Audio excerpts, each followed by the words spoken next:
Honorable High Court Bench நீதி அரசர் சுப்ரமணியம் அமர்வு தீர்ப்பை வழங்கியதுன்னு கொண்டு போய் கொடுத்தேன். உடனே அது தோக்கணும்னு கொடுத்தேன். அதுக்குள்ளே அவங்க என்ன பண்ணாங்க, எடப்பாடி தரப்பில் பழனிசாமி தரப்பில் அது உடனே ஆரம்பிங்க, இல்லைன்னா எலெக்ஷன் டைமில் மாட்டிக்கிட்டு ரெட்டையர் இல்லாமல் போயிடும் என்ற பயத்தில் ஒரு பெட்டிஷனை போட்டு வச்சுருக்காங்க. அதை நம்பர் பண்ணி வச்சுருக்காங்க, மூவ் பண்ணல, அப்படியே பெண்டிங் இருக்குது. இந்த மாதிரி ஒரு நிலையில் தேர்தல் ஆணையம் டெல்லி 28ஆம் தேதி அப்பீராக சொல்லியிருக்கு. இரட்டை இலை சம்பந்தமான வழக்கு 28ஆம் தேதி மீண்டும் விசாரணைக்கு வருகிறது. இதில் கஷ்டப்பட்டு இதுக்காக நான் பல வருஷம் ஓடாடி இருக்கேன். அப்புறமா யாராவது சொல்லுவாங்க பிஜேபி தலையிடுது அது இதுன்னு. எனக்கு நம்புகிறேன், நீதிமன்றத்தை நம்புகிறேன். டெல்லி உயர் நீதிமன்றம் இங்கெல்லாம் போய் கேஸ் போட்டோம். ஆகவே உச்சநீதிமன்றத்தையும் நான் நம்புகிறேன். இது ஏதாச்சுன்னா உச்சநீதிமன்றத்துக்கு போவோம். ஏன்னு கேட்டீங்க, ரொம்ப கிளியர் பாயிண்ட். உச்சநீதிமன்றம் மிக தெளிவாக, ஒரே வரியில் சொல்கிறேன், உச்சநீதிமன்றம் மிக தெளிவாக சிவில் டிஸ்பியூட் எங்கே பெண்டிங் இருக்கோ அங்கே போய் முடிச்சுக்கணும் அப்படின்னு சொல்லியிருக்கு. இடையில் நடைபெற்ற வழக்குகள்லாம் கணக்கில் எடுத்துக்க முடியாது. சுப்ரீம் கோர்ட் வயலேஷன் ஆகிடும். இதெல்லாம் வேலை இல்லாமல் வேணும்னு பண்ண வேலை இதெல்லாம். ஆகவே தேர்தல் ஆணையத்தை சொல்லியிருக்கேன், as per the supreme court direction Erode election தவிர பியாண்ட் ஈரோடு எலெக்ஷன் ரெட்டைலை கொடுக்க முடியாது, கொடுக்கக்கூடாதுன்னு உச்சநீதிமன்றம் சொல்லியும் தவறாக கொடுத்துட்டாங்க. தப்பு பண்ணியிருக்கேன், உங்கள் மேலே கண்டெம்ட் போவோன்னு சொல்லி நான் ஏற்கனவே பெட்டிஷன் போட்டு கண்டெம்ட் போனேன். எப்போ சுப்ரீம் கோர்ட்டுக்கு போகிற நிலைமை வரும்னு எலெக்ஷன் கமிஷனுக்கு சொல்லியிருக்கேன். நியாயமான நடவடிக்கை வரும்னு நம்ம எதிர்பார்க்குறோம். அது வரலன்னா அப்புறம் 28ஆம் தேதி என்னெல்லாம் என்கொயரின்னு பார்த்துட்டு விரைவாக நடக்கிறது நல்லதாக போய் முடியணும். ஆகவே பழனிசாமி செய்திருக்கின்ற தவறுகள் எல்லாம் அங்கே ஆதாரத்தோடு சொல்லப்பட்டிருக்கிறது. அப்படி சரியாக வரலன்னா அடுத்து உச்சநீதிமன்றத்தை நோக்கி நகர வேண்டியிருக்கும். இதுதான் நான் இப்பொழுது எனக்கு கிடைத்த தகவலை உங்களோடு நான் பரிமாற்றம் செய்து கொண்டிருந்தேன். கரண்ட் நியூஸ் ஃபஸ்ட்டு எனக்கு தான் அந்த இன்டிமேஷன் வந்தது, உங்களோட ஷேர் பண்ணிட்டேன். நான் அடுத்தவங்களாம் போவோம், அதில் யார் யார் இருக்காங்களோ எல்லாருக்கும் போகும். இது ஒரு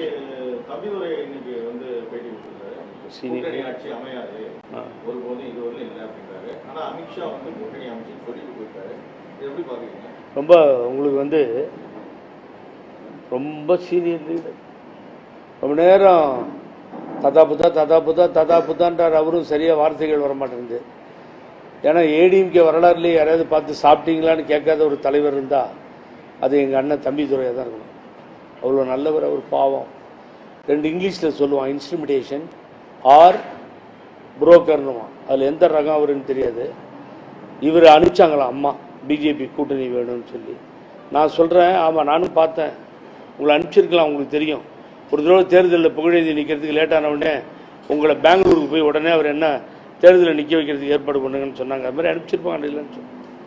அப்புறம் பிஜேபியோட ஏடிஎம்கே இல்லையா, தின்ன காலியான உடனே திமுக இல்லையான்றாரு. ஆமாம், 10 மாதம் இருந்துச்சு ஏடிஎம்கே, 5 வருஷம் திண்ணையில் போய் உடனே உட்காந்து திமுகவும் இருந்துச்சு. இல்லைன்னு சொல்லியே. ஏன் தம்பிதுரை இவ்வளோ சொல்கிறீங்களே நீங்கள், அப்புறம் அது சொல்லு. இல்லை, அம்மா வேணான்னு சொன்னாங்க பிஜேபியோட கூட்டணி, நான் ஒரு தப்பை பண்ணிட்டேன், மன்னிப்பு கேட்குறேன், எந்த காலத்துலேயும் கிடையாது இந்த கட்சியோட கூட்டணின்னு சொன்னாங்களே, அதையும் அவங்க தானே சொன்னாங்க. முதல் 2 சொல்லிட்டு அவர் புரட்சி தமிழர்ன்றாருங்க. அந்த ஆள் துணை சபாநாயகராக நாடாளுமன்றத்தில் இருந்தவருக்கு வந்த கேடு, இந்தியாவில் இருக்க பணக்கார புள்ளியில் அவரும் ஒருத்தர், எழுதிக்கோங்க. இவர் ஹைவேஸ் அண்ட் சர்ஃபேஸ் மினிஸ்டராக இருந்தாருன்னு அங்கே இருந்த சீனியர் செக்ரட்டரி தலையில் அடிச்சுக்கிட்டார். வெறும் மோசமாக, வெளியில் சொல்லக்கூடாது நான், ஏன்னா நான் ட்ரஸ்டியாக இருந்தேன் நியூ மேங்களூர் போர்ட் ட்ரஸ்ட்டில், அதனால் அந்த யோகியதை என்னன்னு எனக்கு தெரியும். அப்போ நீ இவ்வளோ நாள் இல்லைன்னு சொன்னதும், அம்மா கூட்டணி வைக்கக்கூடாதுன்னு சொன்னதும், ஏன் தம்பிதுரை நீ அதெல்லாம் வெளியில் சொல்லணுமா இல்லையா தம்பிதுரைன்னு, அதையெல்லாம் சொல்லாமல் சொன்னார். என்னங்க நியாயம்? இது மாதிரிலாம் பேசிட்டு ரொம்ப கேவலமாக இருக்குங்க. இந்த கட்சியில் யார் யாருக்கு பங்கு இருக்குது, இந்த கட்சியில் யார் யாரெல்லாம் பிரிஞ்சு நிற்கிறாங்களோ எல்லாமே அடிமையிடுவாங்க. சொல்லுங்க பார்ப்போம். இப்போ அட்டகாசமாக பதில் வந்துருச்சே, அவர் சொல்லி முடித்த உடனே. கிருஷ்ணசாமின்னு நினைக்கிறேன் சார் கேட்டார் கேள்வி. கிருஷ்ணசாமி சொல்கிறாரு, நாங்கள் சும்மா அதெல்லாம் கூட்டணியில் சேர முடியாதுங்க, கூட்டணி வருவோம், ஒரே எண்ணத்துக்கு தான் வருவோம், ஆட்சி அமைஞ்சா எங்களுக்கு பங்கு மினிஸ்டர் கொடுக்கணும். இதை நேற்று பழனிசாமிக்கு சொல்ல வரல, அது கூட்டணின்றாரு, அப்புறம் அதிகாரன்றாரு, ஆட்சி கட்டல்ன்றாரு. அதல்ல, அமையப்பெறுகிற ஆட்சி, சப்போஸ் இந்த என்டிஏ கூட்டணி ஆட்சியில் அமைந்தால் அனைத்து இந்திய அண்ணா திராவிட முன்னேற்ற கழகம் நாம் மந்திரி சபையில் இருக்கோம். வேற கட்சிக்கு நாங்க சான்ஸ் கொடுக்க மாட்டோம் பிஜேபிக்கு அப்படின்னு நேற்று சொல்ல வரல பழனிசாமி. நான் சொல்லித்தரேன், அதை கிளியரா சொல்லியிருக்கணும் பழனிசாமி. ஒரு விஷயம் இப்போ வந்துருவோம். இப்போ காலையில சொன்னார்ல, இவர் சொன்னார்ல, தம்பிதுரை சொன்னாரு, பழனிசாமியும் சொல்றாரு, ஜகா வாங்குறாரு ஜெயக்குமார். அப்படியே பேசும்போது நேற்று 5 நாளா காணாம போயிட்டாரு. உள்ளுக்குள்ள பிரிஸ்டீஜும் உதகிது. இந்த பக்கம் என் பையனும் நானும் தோத்துட்டோம், நான் முடிச்சூடா மன்னன் தோக்கிறதுக்கு காரணம் பிஜேபி, ஆட்சி போனதுக்கு காரணம் பிஜேபி, எல்லாம் இந்த பிஜேபியால தான் சொன்னார். அவர் அப்படி ஜகா வாங்குறாரு, இதோடி பேசுறாரு. இப்போ இவர் பழனிசாமி சொன்னார், தம்பிதுரை சொல்றாருன்னா ஒரு சின்ன வேலை. Mister Thambidurai, I know where you are getting the material, later you are going to deliver in the parliament. யார் உங்களுக்கு எழுதி கொடுக்குறான்னு எனக்கு தெரியும், அவங்க கிட்ட சொல்லி எழுதி கேளுங்க. டூ அமித்ஷா அட்ரஸ் போட்டு என்டிஏ அலையன்ஸ் உண்டு, ஆனா ஒரு கால் நாங்க ஆட்சி அமைத்தால் பிஜேபிக்கு ஒரு சீட்டு கூட கொடுக்க மாட்டோம், கூட்டணியில சேர்க்க மாட்டோம். தைரியம், தில்லு, திராணி இதெல்லாம் உனக்கு உண்மையிலே இருந்துச்சுன்னா இங்கிலீஷ்ல ஒரு லெட்டரை எழுதி அமித்ஷாவுக்கு மெயில் பண்ணிட்டு அதை பிரஸ்ல கொடு. பிரஸ்ல தம்பிதுரை உட்கார வச்சுக்கோ, யார் வேணாலும் உட்கார வச்சுக்கோ. இப்ப ஜெயக்குமார் உட்கார மாதிரி இல்லை, அதனால யாரையாவது உட்கார வச்சு பாருங்க, நாங்க லெட்டர் எழுதிட்டோம், கூட்டணியில் இருப்போங்க பிஜேபியோட, ஆட்சி கீட்சி அமைஞ்சா ஒரு சீட்டு கூட கொடுக்க மாட்டோம் மந்திரி சபையில. இதுதான் எங்க தலைவர்கள் சொல்லி கொடுத்தாங்க.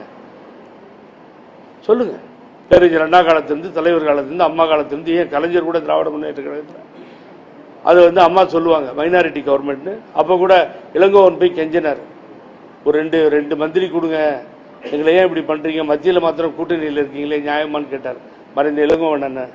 இப்போ கலைஞர் சொன்னார், டே பெரியார் பேரனுக்கு என் நெஞ்சத்தில் இடம் இருக்கு. அவை திராவிட இயக்கத்தினுடைய தலைவர்கள் யாரும் அதற்கு ஒத்து வரவில்லை. தேசிய கட்சி உள்ள வந்துன்றதுல ரொம்ப கூர்மையாக இருந்தார்கள், அம்மாவிலிருந்து தலைவர்லேருந்து எல்லாரும். This history after the Tamil Nadu இதுதான் நடந்துச்சு திராவிட ஐடியாலஜியில். நான் என்ன சொல்றேன், லெட்டர் எழுது. அம்மாலாம் அடிக்கடி எழுதுவாங்கல்ல. அம்மா ஒரு கட்டத்தில் மோடிக்கு, பிரதமர் மோடிக்கு தலைமை கழகத்தில் இந்த மகாலிங்கத்தை விட்டு லெட்டர் எழுதி சொன்னாங்க, ஞாபகம் இருக்கா உங்களுக்கு?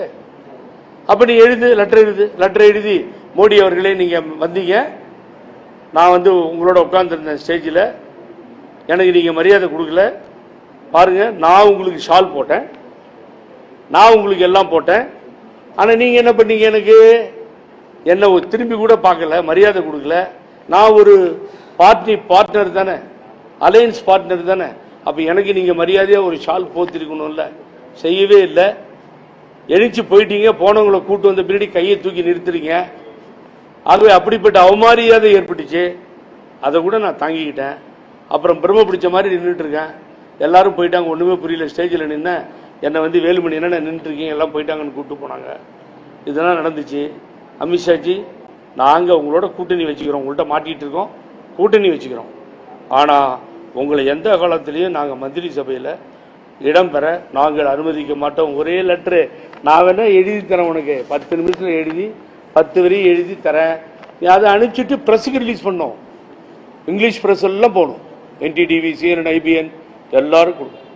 அதே மாதிரி UNI, இங்க இருக்க எங்களுடைய எல்லா பிரஸ், தமிழ்நாட்டில் இருக்க பிரஸ் எல்லாத்துக்கும் கொடுக்கணும். கொடுக்க தயாரா? வாயை திறக்க யோகியதில் உட்கார்ந்து இருக்க பக்கத்துல நீ NDA கூட்டணி அமையுன்றாரு. ஒரு வார்த்தை, ஒரே ஒரு வார்த்தை பேசல. NDA கூட்டணி அமையும் நீங்க சொன்னா, எம்ஜிஆர் அம்மா கூட்டணி தான் சார் அமையும், என்ன தலைவர்னு சொன்னதுக்கு நன்றி, ஆகவே நான் தான் முடிவெடுப்பேன் சொல்லு. என்ன தினம் வேஷம், தினம் ஒரு டிராமா. வெளியில பிரஸ் மீட் பண்ண முடியல. அந்த பிரஸ்காரங்களுக்கு சண்டைக்கு போறது தொழிலா வச்சிருக்காங்க. அது இந்த பிரஸ்காரங்க எனக்கு தெரியல, சென்னை பிரஸ்ல திரும்பி 2 ஏறினா நல்லா இருக்கும். ஜெயக்குமார, ஓ என்ன சொன்ன, கூட்டணி இல்லை, அதனாலதான் தோத்தேன், முடிச்சூடா மன்னனா இருந்தேன், இந்த வண்டி பழைய வண்டி ஸ்டார்ட் ஆகாது, இதெல்லாம் சொன்னீங்களா இல்லையா? இப்ப ஏன் திருப்பி அதை பத்தி பேச மாட்டேன்றீங்க நீங்க? அப்புறம் இன்னொரு தமாஷ் ஒண்ணு பார்த்தேன், இப்போ காமெடியே சொல்லலாம், இதெல்லாம் தமிழ்நாடு அரசியல் தான் நீங்க பார்க்க முடியும். ஏன்னா பேர் சொல்ல விரும்பாத ஒருத்தர் சொல்றாரு. என்ன சொல்றாருன்னா, சசிகலாவும் அவருக்கு சசிகலாவுக்குமே ஆவறது இல்லை, ரொம்ப நாளா பேசுறது இல்லை, அந்த அம்மா சேர்க்கறது இல்லை. அவர் சொல்றாரு, சசிகலாவும் OPS-ம் NDA கூட்டணியிலே தான் இருக்காங்க, நீ இருக்கியா இல்லையான்னு முதல்ல சொல்லு. யார் சொல்றது? இங்க அமித்ஷா உங்களை பார்த்தாரா? சொல்லுங்க. இல்ல பிரதமர் மோடி உங்களை கூட்டு ஒரு 5 நிமிஷம் பேசியிருக்காரா? உங்களையே ஃபுட்பாத்ல நிக்க வச்சுட்டு போயிட்டானுங்க. இதுல வேற இன்னும் 2 பேர் இருக்காங்கன்னு இவரு சொல்லிக்கிறார் பெருமையா. அவங்களாம் இங்கதான் இருக்காங்க. யாரும் இல்ல. உங்க 3 பேர்த்தையும் எந்த காலத்திலையும் எண்ணியும் சேர்க்கவே மாட்டாங்க. அவர் friend, close friend of opposition leader already announced. யாரையும் உள்ள சேர்க்கக்கூடாதுங்கிறது அலையன்ஸினுடைய இது. இன்னமும் வெக்கம் மான விட்டுட்டு அந்த ஆள் அசிங்கமாக பேசிட்டு இப்போ மறுபடியும் பூசிக்கலாமா ஒட்டிக்கலாமா? நான் அண்ணாமலைகிட்ட எவ்வளோ எதிர்பார்த்தேன். திரு அண்ணாமலை நல்ல ஃப்ரெண்டு, வெளியே வந்துடுவார், ரோஷத்தோடு இருக்கார் அப்படிலாம் பேசினார். 100 பேரை பொதுக்குழு உறுப்பினராக போட்டு அதில் ஒருத்தர் அண்ணாமலைன்னு சொல்லி நான் கோயம்புத்தூர்லேருந்து வரும்போது போஸ்டர்ஸ் பார்த்தேன். வேண்டும் வேண்டும் மீண்டும் அண்ணாமலை வேண்டும் அடித்து ஓட்டியிருக்காங்க போஸ்டர்ஸ். அண்ணாமலை எங்கே இருக்காருன்னு தெரியலையே. நயினார் கரெக்டாக பதில் சொல்லிட்டார். நயினார் நான் கேட்ட பதில் எங்கள் தலைமை தான் முடிவு பண்ணுங்க, கூட்டணி பற்றி, ஆட்சியில் அதிகாரத்தில் உட்கார்றது பற்றி, ஷேர் பற்றி எங்கள் பிஜேபி தலைமை தான் சொல்லணும்னு அவர் சொல்லிட்டார்.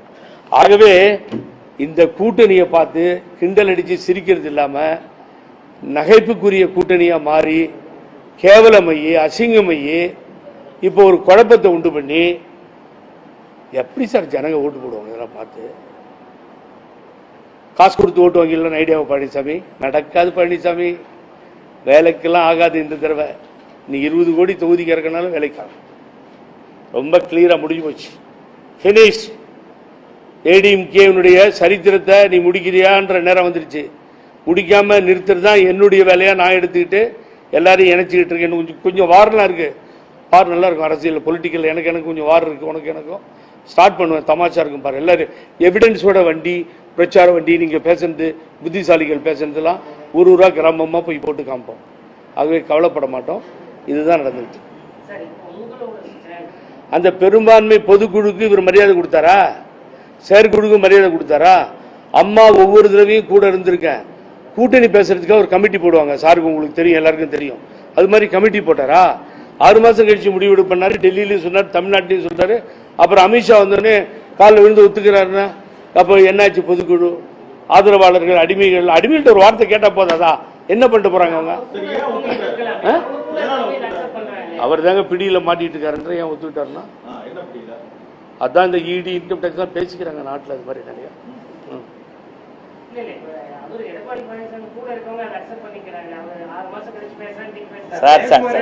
சார் ஜெயக்குமார் 15 நாள் காணாம போயிருந்தாரு. என்னுடைய நண்பர். இல்ல கேளுங்க, 15 நாளா காணாம போனாரா? இன்னைக்கு நம்ம உங்க நிருபர்கள் கேட்கறாங்க, ஏங்க அந்த கூட்டணி பத்தி என்ன சொல்றீங்கன்னு. உடனே அவர் என்ன பண்றாரு தெரியுமா? காவேரிக்கு போறாரு. அங்க இருந்து உடனே எங்க வர்றாரு? முல்லை பெரியாருக்கு வர்றாரு. முல்லை பெரியாருக்கும் காவேரிக்கும் போயிட்டு உடனே தாமிரபரணிக்கு போறாரு. அப்புறம் வேற எங்கேயோ போறாரு. அப்புறமே அப்புறம் சொல்லிட்டு என்ன பதில் சொல்றாரு? ரொம்ப சூப்பரா அவர் எவ்வளவு கிளவரா பதில் சொல்றாரு. கவனிக்கிறீங்க எப்படி டேக்கிள் பண்றாரு. இதை பத்தி பொதுச்செயலாளர் தெளிவா சொல்லிட்டாரு. அது விட்டுருங்க, அதை விட்டுருங்க.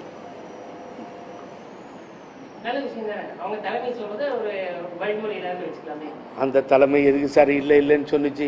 எங்க ஜெயக்குமார் எதுக்கு சார் முடிச்சு விடாமன்னு தோத்து போயிட்டேன், எனக்கு அசிங்கமா இருக்கு, பிஜேபி போட்டிருக்கிறது அவமானமா இருக்கு, ஓடாத வண்டின்னு எப்படி சார் சொன்னார்?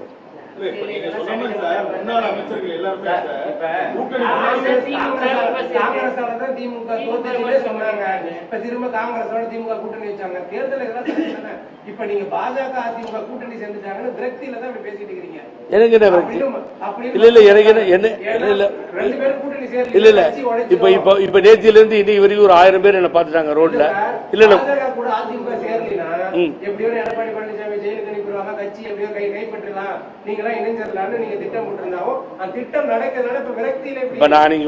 நான் உட்காந்து பேர் சொல்லாத ஒரு நண்பர் என்டிஏல 2 பேர் இருக்கிறதா சொன்னாங்கன்னு அவரை பத்தி பேசிட்டு தான் நான் பிரஸ் மீட்டே ஸ்டார்ட் பண்ணேன். அவர் எந்த ஃபுட்பாத்தில் இருக்காருன்னு கேட்டேன். எனக்கு யாரோட எந்த கான்டாக்ட் இல்லை. நானும் ஜேசிடி பிரபாரன், அப்புறம் மிஸ்டர் பழனிசாமி, இப்படி நாங்கள் ஆரம்பித்தோம் சார். கூப்பிட்டு பார்த்தோம், வரல. எவ்வளோ ட்ரை பண்ணோம் காம்ப்ரமைஸ்க்கு. அதனால எனக்கு என்ன வருத்தம் சார், இதுக்கு ஏன் தைரியமா புகழேந்தி மாத்திரம் பேசிட்டு இருக்கேன். இங்க கொள்ளடிச்சு நான் எதுவும் வச்சுட்டு இல்லை சார். அதை கொள்ளடிச்சு எதுவும் வைக்கல, ரெடியா இல்லை. நான் யாரு பின்னாடி யாரும் இல்லை, நான் ஒருத்தன் தான் இருக்கேன். யாரு? நான் ஒருத்தன் தான் இருக்கேன். நான் தான் மாண்புமிகு எல்லோருக்குமான முதலமைச்சரை அம்மா பிறந்தநாள் அன்னைக்கு கேட்டேன். கொஞ்சம் ஸ்டார்ட் ஆச்சு, விசாரணை பண்ணாம இருக்கீங்க. 2 விஷயத்துல கவர்மெண்ட் தேர்தல் கிட்ட வருது. மாண்புமிகு முதலமைச்சருக்கு திருப்பி நான் சொல்லிட்டு இருக்கேன், பிரச்சனை ஆகும். என்ன ஆகுன்னா நீங்க பாருங்க, கோர்ட் உத்தரவு போட்டோம். 18 காமன் ஆர்டர்ல 18 பேரை விசாரிக்க சொல்லியும் நீங்க 17 பேர் விசாரிச்சு பழனிசாமி விசாரிக்கல, இன்னும் பெண்டிங் இருக்கு கொடநாடு கொலை கேஸ்ல. அதே மாதிரி இன்னொரு கேஸ் அந்த ஆறுமுகசாமி கமிஷன் ரிப்போர்ட் கொடுத்து அதுவும் நடக்கல. ஆமா சார், என்ன ஒண்ணு நீங்க ஒரு நிமிஷம் சார், நான் நான் என்ன சொல்லிட்டு இருக்கேன், பழனிசாமி பின்னாடி மாத்திரம் யார் இருக்காங்க? நானே நிக்கிறேன் சார் எடப்பாடியில். நான் வரேன், வெளியிலிருந்தே உள்ள வரேன். இதுக்கு மாமனார் வீடு ஊரு இங்க சேலம், எனக்கு சேலம் புதுசு இல்லை. நானே நிக்கிறேன், வர சொல்லுங்க. நீ கூட்டணியா நானா எப்படி வரன்றதையும் நான் காமிக்க. கொஞ்சம் வெயிட் பண்ணுங்க, ஏன்னா உங்களுக்கு பதில் சொல்லி ஆகணும். மேக்சிமம் ஒரு 15 days 20 days ஆகும், அவ்வளவுதான். Then I will give the clear picture. எவ்வளவு பேர், எத்தனை தொண்டர்கள், எத்தனை லட்சம் தொண்டர்கள் மக்கள் பின்னாடி வராங்கன்றது நீங்க பார்க்க தான். எடப்பாடி கிட்ட என்கிட்ட ஆள் இருக்கு, அங்கேயே ஆள் வச்சிருக்கேன் போட்டிடுறதுக்கு. இல்லைன்னா நான் டெஃபினட்டா போட்டியிட தயார். பழனிசாமி எடுத்து எடப்பாடியிலே போய் போட்டியிட புகழேந்தி தயார். நான் முதல்ல எல்லாத்தையும் ஆர்கனைஸ் பண்ணணும், பண்ணிடுறேன். பண்ணிட்டு களத்து சார் கொஸ்டின் ஒன்றுக்கு எடப்பாடியில் அவர் எதிர்த்து நிக்கிறதுக்கு தயார் சார். கவலையப்பட மாட்டேன் அதை பத்தி. ஏன்னா என்னால ஒரு துரோகி தோற்கடிக்கப்பட்டார்னா அதுதான் சரித்திரமா இருக்கணும். அது வெரி இம்பார்ட்டன்ட். நான் இப்ப என்ன பண்ணிட்டு இருக்கேன்னு சொல்றேன். ஒரு இப்ப நான் நேற்று கோயம்புத்தூர் போனேன். கோயம்புத்தூர்ல இருந்து வந்தேன். பல பேரை பார்த்தேன், யாரும் இந்த கூட்டணி ஒத்துக்கல சார் மக்கள். ஆகவே அந்த ஆளை தோற்கடிக்கணுங்கிறதுல மக்களே தோற்கடிப்பார்கள். அது ஒன்றும் பிரமாதமா ஒன்றும் வேண்டாம். இனி இந்த அலையன்ஸ் எல்லாம் ஜெயிக்காது சார், எனக்கு நான் சொல்றேன். ஏன்னா அண்ணாமலை எடுத்து பாதி பிஜேபி இருக்கிறதுல பாதி காலி ஆயிடுச்சு. அண்ணாமலை எடுத்தது பிஜேபியில் இருக்க எஞ்சிய மிஞ்சியவர்கள் ஒப்புக்கொள்ளவில்லை, தடுமாறிட்டு இருக்கார் பாவம். அவரும் அவ்வளோ பெரிய லீடராக சப்போர்ட் பண்ணி என்னென்னோ பண்ணாரு. கடைசியில் இதுதான் கெஜினி, இப்பதான் அவருக்கு அரசியலை கற்றுக் கொடுத்துருக்காங்க. 28,000 ரூபா மறக்கூடாது, தப்பா சொல்லக்கூடாது.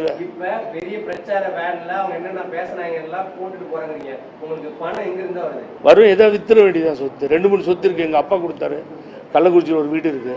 அப்புறம் நானா சொந்தமா 2 இடத்துல வாங்கினேன், சம்பாரிச்சு எஜுகேஷன் இன்ஸ்டியூட்லாம் வச்சிருந்தேன். வேணா வித்துருவேன், கவலையப்பட மாட்டேன். ஏன் கவலைப்படுறீங்க? உங்களுக்கு நான் உங்கள்ட்ட இருந்து 10 ரூபா கேட்பேன், கொடுப்பீங்கல்ல நீங்க மெம்பர்ஷிப்ல. தமிழ்நாடு மக்கள்கிட்டே வாங்குவேன். தலைவர் கட்சி ஆரம்பிக்கும் பொழுது பணம் இல்லைங்க. 71 உலகம் சுற்று வாலிபன் வரும் பொழுது பெரிய இன்கம் டாக்ஸ் ப்ராப்ளம்.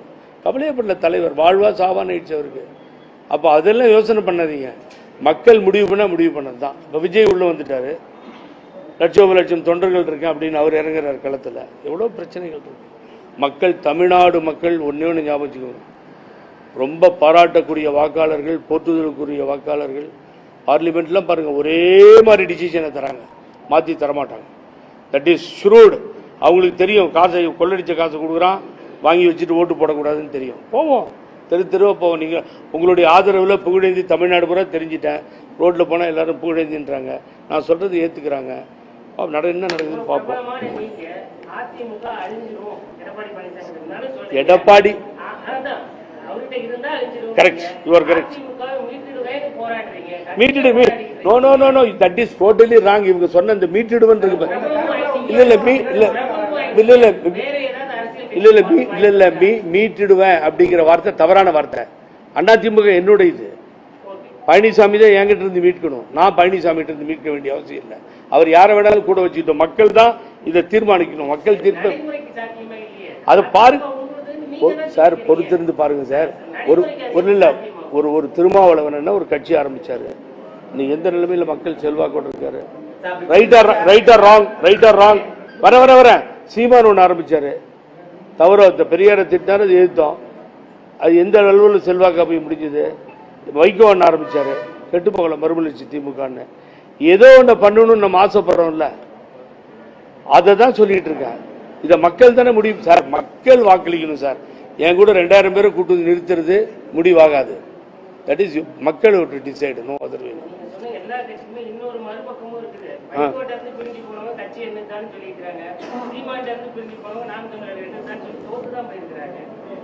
நீங்க தயவுசெய்து யாரு சொல்றாங்க, அவங்க எங்கிருந்து வந்தாங்க, அவங்களுக்கு என்ன சரித்திரம். 11 வருஷம் அம்மா கேஸுக்கு அலைஞ்சேன், பிணை கொடுத்தேன்.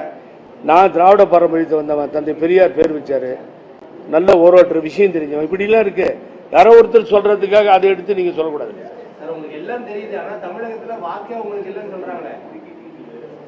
அப்புறம் எப்படி எலெக்ஷன்ல நின்ன ஒசூர்ல நான் ஒசூர்ல ஓட்டர் லிஸ்ட்ல பேர் இருக்கு சார். ஒசூர் தான் சார் ஓட்டு. லாஸ்ட் டைம் கூட ஓட்டு போட்டு வெளியில வந்து நான் ஒருத்தன் தான் இந்தியாவிலே சொன்னேன், மதவாத சக்திக்கு எதிராக வாக்களிக்க அழைக்கிறேன்னு சொல்லிட்டு புகழேந்தி வந்தேன். என்ன வேணா சொல்லிக்கலாம், ஓட்டு இங்கே தான் இருக்கு. உங்களூர் புகழேந்தி தான், நான் பெங்களூர் புகழேந்தி கிடையாது. என்னோட சொந்த ஊர் கள்ளக்குறிச்சி. அது அவர்கிட்ட கேளுங்க, ஒசூர் கர்நாடகாவில் இருக்காங்க. திருப்பி சார் நான் திருப்பி இன்னைக்கு பிரஸ் மீட் வெரி இம்பார்ட்டன்ட். திருப்பி நான் சொல்லிட்டேன். என்ன சொல்லிட்டேன்? திருப்பி சொல்லிட்டேன். நான் சும்மா திருப்பி சொல்ல முடியாது. என்னால திருப்பி சொல்லியிருக்கேன். பிஜேபிக்கு கூட்டணியில சீட்டு கிடையாது, கொடுக்க மாட்டோம் ஆட்சிக்கு வந்தா அப்படின்னு திருப்பி சொல்லிட்டேன். அப்படிங்கிறத தயவுசெய்து லெட்டர் இங்கிலீஷ்ல எழுதி அமித்ஷாவுக்கு அனுப்பணும். இல்லைன்னா டெல்லி போறேன், டெல்லி பிரஸ் மீட் பண்ணி இவர் சொன்னதை டெல்லியில சொல்லிவிடுறாரு. யார் வீட்டு கட்சி? மறுபடியும் அதே தப்ப பண்றீங்க. அண்ணா திமுக அவருதுல சார், தப்பாடாதீங்க. இந்த தப்புங்க. எலெக்ஷன் கமிஷன்ல முடிவு யார் முடிவு எடுக்கிறது? முடிதான் எடுக்கணும், முடிவு எடுக்க முடியாது. இல்ல எதுக்குங்க கூட்டம்? ஏன் கூட்டம்? இல்ல தேர்தல் ஆணையம் ஒத்துக்கிட்டு இருக்காரா பொதுச்செயலாளர்னு? எத்தனை வருஷமா சொல்லிட்டு இருக்காங்க. அததான் ஆரம்பத்திலே சொல்லிட்டேன். அதை ஏமாந்தவர் ஓபிஎஸ், நான் இல்ல. ஏமாந்தவர் ஓபிஎஸ். 10 இடத்துல கேண்டிடேட்டை போட்டு ஓபிஎஸ் எழுதி கொடுத்திருந்தா நிலைமை வந்திருக்காது.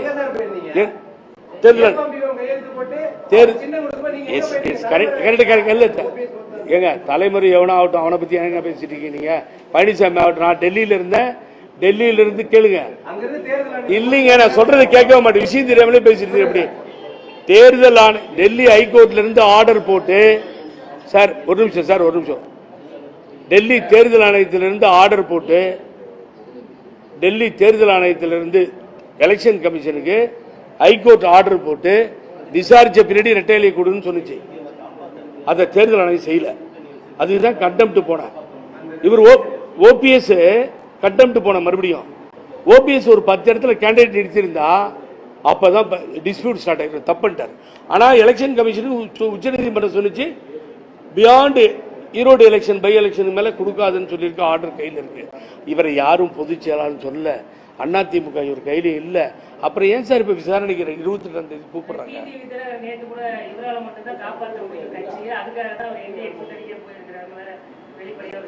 நான் ஒரு நண்பர் பெயரை சொல்ல விரும்பவில்லை. அவர் திருமதி வி.கே. சசிகலாவும் ஓபிஎஸும் என்டிஏ கூட்டணியில் இருக்கேன்னு சொன்னேன். அவர் எங்க இருக்காருன்னு அவரை கேளுங்க. அவர் ஃபுட்பாத் மேல நிற்கிறாரு. அவர் எந்த என்டிஏ கூட்டு மதிக்குது, எந்த லீடர் கூட்டு பார்த்தாங்க? அண்ணாமலை பக்கத்தில் இருந்ததால சொல்லி மாட்டிக்கிட்டாரு. அவர்கிட்ட போனதால இப்ப அண்ணாமலையும் காலி, அவர்கிட்ட போனதால ஓபிஎஸும் காலி. நண்பர் ரொம்ப நல்லவர், நன்றி மிக்கவர், நாடு எறிந்தவர். இதை பார்த்துட்டு ஓபிஎஸ் கூட்டுக்கணுமே. இப்போ நீங்க ஓபிஎஸ் இல்லைங்க, அதுதான் சொல்லிட்டு இருக்கிறேன் நான். அதை தக்க வச்சுக்க வேண்டியது ஓபிஎஸ், நான் இல்லை. அவர் மேல எவ்வளவு அன்பா இருந்தேன், கூட இருந்தேன். இதே சேலத்தில் வந்து வருங்கால முதலமைச்சர் அவர் தலைமையில் தான் ஆட்சி அமையல. நான் பேசுறேன்னா இல்லையா? நீங்க பாத்தீங்களா இல்லையா? அதுக்கு நான் ரெடியா இல்லைன்னா மிக நல்லவர் எங்கள் அண்ணன், வல்லவர் அல்ல அரசியலுக்கு. இதுதான் விஷயம். அப்போ நீங்க தான் சொல்லணும். வாபஸ் வாங்கியிருக்காரு. அது ஒன்றும் இல்லை sir. Next case is once election commission approved, ஒரு சிம்பிளையும் ஒரு கட்சி பேரையும் கொடுத்துச்சுன்னு வச்சுக்கோங்க, அதுக்கு பின்னாடி அங்கே போய் கேஸ் போடுறது வெட்டித்தனமான வேலை. அவர் முதல்ல கம்ப்ளைண்ட் கொடுத்த 2 இடத்துல கேஸ் போட்டாங்க, வாபஸ் வெட்டித்தனமா. இப்போ பாருங்க, இப்போ கேஸை போட்டு இப்போ அதை பெண்டிங் வச்சிருக்காங்க, கோர்ட்டுக்கு கொண்டு வராங்க. எதை சீக்கிரமா எலெக்ஷன் கமிஷன் விசாரணையை முடிக்கணும்னு இபிஎஸ் தரப்புல இப்போ அவங்களே கூப்பிட்டாங்க 28. இதுதான் நியூஸ், முக்கியமான நியூஸ். இதை வெளியில விட சொல்லுங்க. தைரியம் தான் அமித்ஷாவுக்கு ஃபோன் பண்ணி சொல்லுங்க. சார், இப்ப பாஜக நிர்வாகிகளுக்கு யாருக்கும் தமிழ் தெரியாதா? இல்ல அவங்க யாரும் அமித்ஷா கிட்டயோ இல்ல பாஜக தலைமையில சொல்ல மாட்டாங்க? நீங்க ஏதோ விரக்தியில நீங்க தமிழ்ல இங்கிலீஷ்ல எழுதி கொடுங்கன்னு சொல்லிட்டு இருக்கீங்க. எப்படி எங்க அம்மா அதான் பண்ணுவாங்க. ஒன்னு அனௌன்ஸ் பண்ணாங்கன்னா நம்மளோட நல்லா கம்பேர் பண்ண பயிற்சிக்கான நான் சொல்றது, இது அமித்ஷாவை ஏமாந்தாம கிளியர் பிக்சருக்கு வரணும். தமிழ் உணர்ற மாதிரி உணரக்கூடாது. ஒரு கிளியர் எவ்ரிதிங். கட்டெடுப்பு நான் தூக்கிட்டேன், ஸ்டேஜில் மன்னிச்சிருக்கேன், அதனால நான் ஏற்று கேட்க முடியாம போயிடுச்சு. விசாரணை தொடங்குகிறது. முதல்ல ரெக்வஸ்ட் பண்ண இவங்க தேர்தல் கொண்டு நிறுத்துறாங்க ஹைகோர்ட்ல, அது பெண்டிங் இருக்கு. 2வது அமித்ஷா மந்திரி சபையில் இடம் கொடுக்க மாட்டோம் பிஜேபிக்குன்னு சொன்னதை அமித்ஷா என்டிஏ கூட்டணி தான் ஃபார்ம் ஆகினாரு. தைரியத்தில் இருந்து தான் இங்கிலீஷ்ல லெட்டர் எழுதி பிரஸுக்கு ரிலீஸ் பண்ணிட்டு அதை அமித்ஷாவுக்கு அனுப்புங்க.